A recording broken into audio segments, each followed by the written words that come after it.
Hay mga preni, sino ba namang hindi gaganahang kumain kapag ganito ang ihahain sa'yo? Itsura pa lang ay masarap ng tingnan.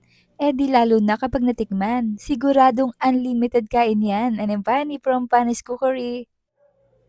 Iniready ko na lahat ng kakailanganin natin at huwag mag-alala dahil ang mga sangkap na ito ay madaling hanapin.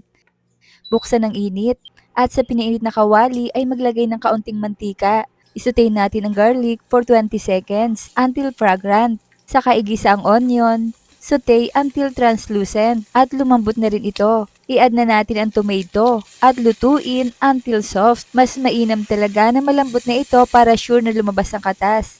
At ilagay na natin ang ground pork, saute until brown. Ito ay 1 kilogram mga preni. At para sa kompletong listahan ng mga sangkap, ay panoorin ang video hanggang dulo. Ayan at iginigisa ko ito over medium heat para siguradong naluto ng husto. Tapos maglagay tayo ng aswete powder. Stir natin to dissolve at maabsorb na rin ang color nito.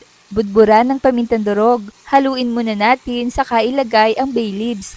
Then saute natin for 2 minutes. Then i-add na natin ang carrot and potatoes.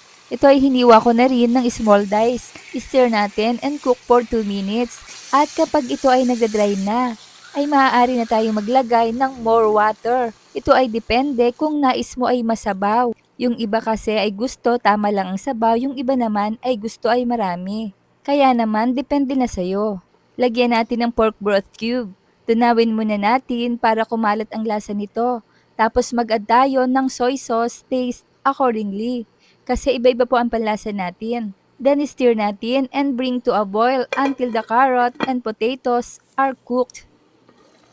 At malambot na nga ang mga ito, ilagay na natin ang green peas. Cook natin ito for 2 minutes. Haluin muna, saka ilagay ang bell pepper and dried raisins. Pambalansin ng ating lasa.